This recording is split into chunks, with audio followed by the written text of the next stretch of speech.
Hey everyone, this video is to explain the mood and tone in Medea assignment that you guys have that is due this week. So for this assignment, we are focusing on two conversations in the book. The conversation between Jason and Medea, and then the conversation between Medea and Creon. Within those two conversations, we're looking at the tone and the mood of the text, okay?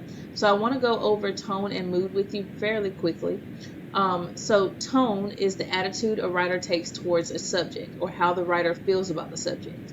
Okay, and then mood is the feeling or atmosphere that the writer creates for the reader, how you feel about the text, okay, or what feeling is created while you're reading the text.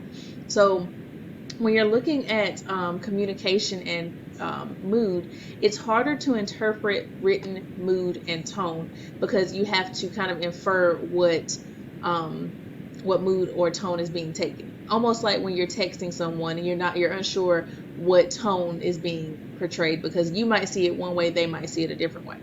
So interpreting mood and tone in writing is more challenging because you cannot hear the tone like in music or speech. Writers use words to create pictures and sounds in our minds so we can interpret their tone towards the subject they are writing about. These same words give us a certain feeling when we read them, which is the mood. Okay?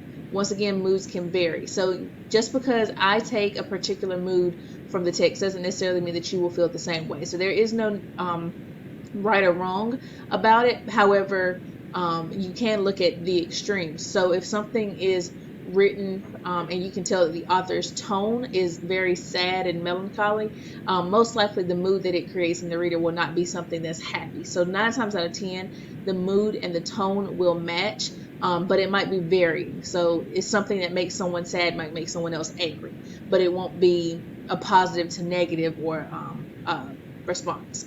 Okay, so let's look at the assignment. So the first set of directions, you're providing 2 adjectives for each character that describes their tone in their speech. Find an example of textual evidence that relays that tone to the audience, then explain the mood the tone used to create explain the mood the tone used created in the audience. All right, so you're going to put your adjective here. So whatever tone you feel is created by the author, you're going to come up with an adjective. Y'all know what an adjective is.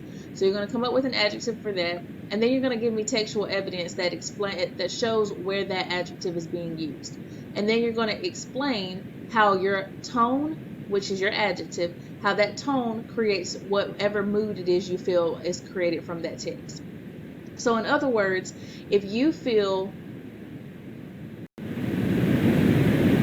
that the tone was jovial or happy or something like that, then you need to find textual evidence that backs that tone up. So you need to find a moment in the text where Medea is shown to be jovial or happy. And then you need to explain how that tone, jovial or happy, has created a different kind of mood within the reader, okay? And you're going to do that for each person. So you have 2 examples for Medea, 2 examples for Jason, and then 2 examples for Creon, okay? So for Medea, one of your examples needs to be during her conversation with Jason, and then the other example needs to be with her conversation with Creon. And then with Jason, it's just the conversation between him and Medea, as well as Creon is the conversation between Medea and Creon. Now, the Creon portion will come from section 2 of the reading. If you have any questions or need me to further break this down, please email me and let me know.